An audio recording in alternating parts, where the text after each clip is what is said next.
Hello students, once again a warm welcome to the official YouTube channel of Jogta academy. तो students, जैसा कि हमने series start की हुई है गिरिराज न्यूज़पेपर की एनालिसिस के लिए, तो लास्ट वीक जो हमने न्यूज़ देखी थी वो 24 नवंबर से लेके 30 नवंबर तक की न्यूज़ डिस्कस करी थी, और इस वीक जो हम करने जा रहे हैं वो 1 दिसंबर से लेके 7 दिसंबर तक की न्यूज़ को जो है डिस्कस किया जाएगा। तो चलिए शुरू करते हैं। जो इस वीक की न्यूज़ रही हुई है उसमें फर्स्टली हम देखते हैं, जो फर्स्ट न्यूज़ देखने के लिए मिलती है वो है regarding the urban development index 2021-22। Urban development index के रिगार्डिंग जो है न्यूज़ है, इसमें शिमला सिटी ने टॉप किया है। ये प्राइड मूवमेंट है हिमाचल के लिए एज वेल एज शिमला के लिए। तो शिमला सिटी ने इसमें टॉप किया है होल इंडिया, और ये जो रिपोर्ट लॉन्च की जाती है, एज यू ऑल नो कि इसको लॉन्च किया जाता है नीति आयोग के द्वारा। तो आपको नीति आयोग के बारे में पता होना चाहिए। बेसिकली नीति आयोग है क्या?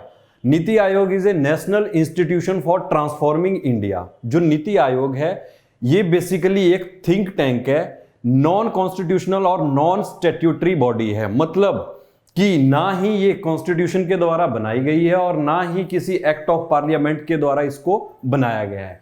बेसिकली जो नीति आयोग है इसको बनाया गया था 1 जनवरी 2015 में, और रिप्लेस किया गया था किसको?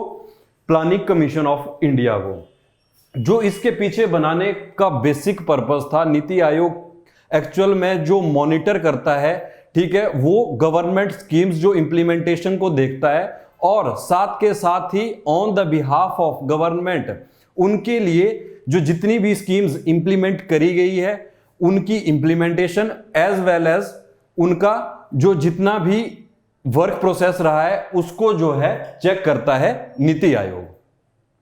लेटर ऑन जब बात करेंगे कि अर्बन वर्ड से जो है वो आप क्या समझते हैं। अर्बन बेसिकली जो वर्ड है एक ऐसा एरिया जो डेवलप्ड है एज वेल एज क्या इंप्रूव्ड है, किसके द्वारा? बिल्डिंग्स के द्वारा। ऑल राइट, तो चलिए नेक्स्ट देखते हैं कि बेसिक जो इंडिकेटर्स हैं और बेसिक जो पैरामीटर्स हैं किसके लिए? अर्बन डेवलपमेंट इंडेक्स के लिए। तो फर्स्टली जो बात आती है इसमें चेक किया जाता है कि प्रोपोर्शन ऑफ कि कितनी अर्बन पॉपुलेशन का प्रोपोर्शन है जिसका एक्सेस है किसके लिए? जो हेल्थ सर्विसेज हैं, और साथ के साथ ही कितने प्रोपोर्शन का एक्सेस है अर्बन पॉपुलेशन के किसके लिए? वाटर रिसोर्सेज के लिए। अपार्ट फ्रॉम दिस कि कितने नंबर ऑफ जो मोटर व्हीकल है पर 1000 ऑफ द पॉपुलेशन वो प्रेजेंट हैं उस पर्टिकुलर एरिया में। तो ये बेसिकली जो पूरा किया गया था सर्वे, इसमें 56 इंडियन सिटीज को लिया गया था, जिसमें 44 जो सिटीज थी उनकी पॉपुलेशन मोर देन 10 लाख थी, और जो 12 सिटीज थी उनकी जो पॉपुलेशन थी वो बिलो 10 लाख थी। So this is all about the urban development index. और ये जो न्यूज है वो आपके GS paper 3 point of view से भी इंपॉर्टेंट हो जाती है, pre as well as the mains perspective. तो चलिए नेक्स्ट न्यूज की तरफ मूव करते हैं। जो नेक्स्ट न्यूज हमारे पास है वो है रिगार्डिंग द जीका फार्मिंग। इस न्यूज को हमने प्रीवियस वीक भी डिस्कस किया था। जीका बेसिकली, जीका का मतलब है जापान इंटरनेशनल कोऑपरेशन एजेंसी, और ये जो वर्क करती है वो करती है एज ए ब्रिज बिटवीन जो जापान के साथ और जो जितनी भी इमर्जिंग कंट्रीज हैं उनको असिस्टेंस प्रोवाइड की जाती है, किसमें? In the form of loans, grants, और साथ ही साथ टेक्निकल कोऑपरेशन भी प्रोवाइड करवाई जाती है। इसके अलावा जो जितनी भी इमर्जिंग कंट्रीज हैं उनको जो है स्ट्रेंथन किया जाए, उनकी कैपेबिलिटी को एनहांस किया जाए, उसके ऊपर काम किया जाता है जीका के द्वारा। और हिमाचल में जो मेन टारगेट है, मेन एम है किसका? जीका का। वो बेसिकली है इंप्रूव करना किसकी क्वालिटी को? फॉरेस्ट की, एज वेल एज जो ग्रासलैंड्स हैं हिमाचल की उसकी क्वालिटी को इंप्रूव करना, और साथ के साथ ही जो इकोसिस्टम है हिमाचल में प्रेजेंट उसको भी इंप्रूव करना। और अपार्ट फ्रॉम दिस हमने देखा कि ये काम भी कर रही है किसके लिए? For the socio economic upliftment of the farmers, particularly in the rural areas. So this is all about the JICA farming, और JICA farming is a friendly scheme. चलिए नेक्स्ट न्यूज की तरफ मूव करते हैं। जो नेक्स्ट न्यूज इंपॉर्टेंट है हमारे पास वो है स्टेट गवर्नमेंट की जो वेलफेयर स्कीम्स हैं उसके बारे में। और जो सबसे एम्बिशियस स्कीम आती है फर्स्टली वो हमारे पास है फ्री मेडिसिन स्कीम।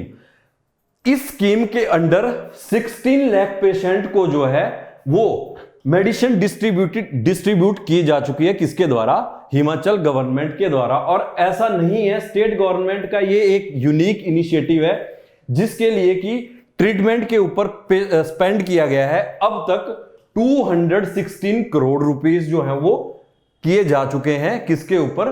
पेशेंट की ट्रीटमेंट के ऊपर, और प्रोवाइड की गई है उनको free medicine. Apart from this, ऐसा नहीं है कि ये एक ही स्कीम चली हुई है हिमाचल के हेल्थ सेक्टर में। अपार्ट फ्रॉम दिस हमें देखने को मिलता है कि सहारा और हिमकेयर जैसी स्कीम्स भी हैं जो मेडिकल फैसिलिटीज प्रोवाइड करवा रही हैं। किसको? जो पेशेंट है। जब हम बात करते हैं सहारा स्कीम की, इसको इंप्लीमेंट किया गया था 11 सितंबर 2019 में। जयराम सरकार ने इंप्लीमेंट किया था इसको। और इसमें जो असिस्टेंस प्रोवाइड करवाई जाती है वो पुअर पीपल को, और स्पेशली फॉर द बीपीएल जो बिलो पॉवर्टी लाइन है, या ईडब्ल्यूएस जो इकोनॉमिक वीकर सेक्शन से आते हैं उनको। और स्पेशली उसमें भी जो डिजीजेस जिनको थैलेसीमिया, हेमोफीलिया, इसके अलावा पैरालिसिस और सिवियर और क्रोनिक डिजीज जैसे कैंसर और रीनल फेलियर जैसे डिजीज हैं, वहां पे असिस्टेंस प्रोवाइड की जाती है अंडर सहारा स्कीम। और इसमें जो मंथली अमाउंट प्रोवाइड किया जाता है वो 3000 रुपीज। अगर हम इसको कन्वर्ट करें ईयरली में तो ये 36,000 पर एनम आ जाता है। Apart from this him care scheme also, इसमें जो है हिम केयर स्कीम में मोर देन जो 5 लाख रुपीज का कैशलेस ट्रीटमेंट प्रोवाइड करवाई जाती है। ठीक है, अब आप मुझे कमेंट करके बताइएगा कि जो हिम केयर स्कीम थी वो हिमाचल में कब इंप्लीमेंट की गई थी, कब लॉन्च की गई थी हिमाचल सरकार के द्वारा। ऑलराइट, अब जो ये मेडिसिन है इनकी डिस्ट्रीब्यूशन हो कहां पे रही है, मिल कहां पे रही है, तो ये हमें देखने को मिलता है जो वेरियस हेल्थ इंस्टीट्यूट्स हैं, आंगनवाड़ीज हैं, हेल्थ कैंप्स हैं, और इसके अलावा जनमंच में भी प्रोवाइड करवाया जा रहा है किसको? मेडिसिन को under the free medicine scheme. चलिए नेक्स्ट न्यूज की तरफ मूव करते हैं। जो नेक्स्ट न्यूज है हमारे पास वो है regarding cooperative societies. Cooperative societies are helpful for the making equal economy. Equal नहीं, यहां पे आएगा रूरल। जो रूरल इकोनॉमी को प्रॉस्पेरस बनाने में हेल्प कैसे कर रही है कोऑपरेटिव सोसाइटी। बेसिकली जो कोऑपरेटिव सोसाइटीज हैं ये क्या है? ये वॉलंटियर एसोसिएशन है जो कि जिन पीपल की कॉमन नीड्स होती हैं, कॉमन इकोनॉमिक इंटरेस्ट होते हैं, उनके द्वारा बनाई जाती हैं। और ये कैटर करती हैं किसको? पुअर को as well as the elite class, दोनों को कैटर करती है कोऑपरेटिव सोसाइटी। और इसके अलावा हमने देखा कि its aim is to serve the interest of the poor and section of the society for through mutual help. इसके अलावा हिमाचल प्रदेश में जो फर्स्ट कोऑपरेटिव सोसाइटी एस्टेब्लिश की गई थी, ओपन की गई थी, वो 1892 में जो पंजावर विलेज है उन्ना डिस्ट्रिक्ट में हीरा सिंह के द्वारा बनाया गया था 1892 में।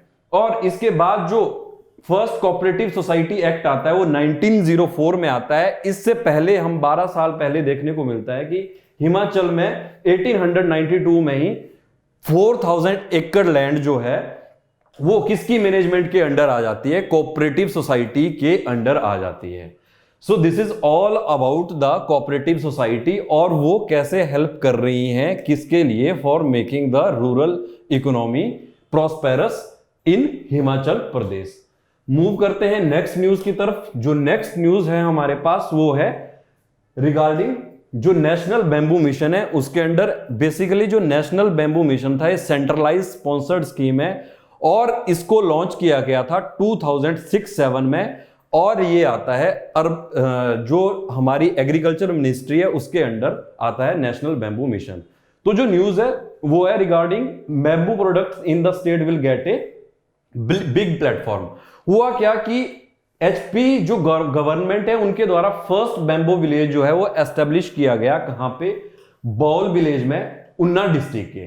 ठीक है, जिसकी कुल लागत जो कॉस्ट आई बनाने के लिए वो 1.17 करोड़ रुपीस, और जो भूमि उपयोग में लाई गई, जमीन उपयोग में लाई गई, वो 24 canal land under the national bamboo mission. जो नेशनल बैम्बू मिशन है, मैंने आपको बताया कि ये मिनिस्ट्री ऑफ एग्रीकल्चर के अंडर आता है, और इसको लॉन्च कब किया गया था? 2006 और 7 में। अब बात आती है इसकी मेन ऑब्जेक्टिव्स की। मेन ऑब्जेक्टिव्स क्या थे नेशनल बैम्बू मिशन के? सबसे पहले to increase the coverage of area, कि जो एरिया की कवरेज है वो बढ़ाई जाए, किसके द्वारा? जो सूटेबल स्पीसीज है, और साथ के साथ जो यील्ड है, प्रोडक्टिविटी है, उसको भी एनहांस किया जाए, बढ़ाया जाए। सेकेंडली हम देखते हैं कि to promote the marketing of bamboo, और इसके साथ ही क्या, बैम्बू की मार्केटिंग को भी प्रमोट किया जाए, और बैम्बू बेस्ड जो हैंडीक्राफ्ट्स हैं उनको भी एक सूटेबल प्लेटफॉर्म प्रोवाइड करवाया जाए। ऑलराइट, और जो नेक्स्ट बात आती है to generate employment, most important, की एम्प्लॉयमेंट जनरेशन जितनी ज्यादा हो सके इससे, बैम्बू मिशन से, वो मैक्सिमम टारगेट है या मेन ऑब्जेक्टिव है under the bamboo mission. Next एक इंपॉर्टेंट फैक्ट है, पॉइंट है इसमें, कि एक जो फुली ग्रोन बैम्बू का ट्री होता है, स्पीसीज है, वो इन ए होल ईयर जो रिलीज करती है ऑक्सीजन, वो 300 kg ऑक्सीजन, और जो एब्जॉर्व करती है वो 400 kg कार्बन डाइऑक्साइड एब्जॉर्व करती है इन ए होल ईयर। तो this is all about the bamboo products in Himachal और नेशनल बैम्बू मिशन। ऑलराइट, चलिए नेक्स्ट न्यूज की तरफ मूव करते हैं। जो नेक्स्ट न्यूज है हमारे पास वो है CM launches the Shimla channel for of radio orange. जो सीएम ने लॉन्च किया किसका? रेडियो ऑरेंज का शिमला चैनल। जो ओकेजन था वो था बिजनेस एक्सीलेंस अवार्ड्स का 2021, ऑर्गेनाइज किया गया कहां पे? कुफरी में, और सीएम ने लॉन्च किया यहां पे रेडियो ऑरेंज को। और इसके बाद ही, इसके अलावा सीएम ने बोला कि जो कमेंडेबल एफर्ट हैं, सराहनीय एफर्ट किए गए हैं किसके द्वारा? रेडियो ऑरेंज के द्वारा। किसको? जो लार्ज, मीडियम और स्मॉल एंटरप्रेन्योर्स हैं उनको ऑनर करने के लिए और प्रमोट करने के लिए, जिनकी कंट्रीब्यूशन रही है किसमें? Specially to the society and its economic development, society में, और उसके साथ साथ ही जो सोसाइटी की इकोनॉमिक डेवलपमेंट है उसमें कंट्रीब्यूशन रही है किसकी? स्मॉल, मीडियम और जो लार्ज एंटरप्रेन्योर्स थे उसकी। और इसके अलावा सीएम ने आशा भी जताई कि जो रेडियो ऑरेंज है वो ना केवल एंटरटेन, मनोरंजन करेगा लोगों का, इसके अलावा also spread education and new information. Education के साथ साथ जो न्यू इंफॉर्मेशन है वो भी स्प्रेड की जाएगी among the people, among the masses. So this is all about the news of Giriraj from 1st of the December to 7th of the December। जो हमारी मेन न्यूज थी, जितनी एग्जाम पॉइंट ऑफ व्यू से हमने उनको discuss किया। आज की क्लास को यहीं पे खत्म करते हैं। Hope you all are doing well. See you in the next class. Till then bye.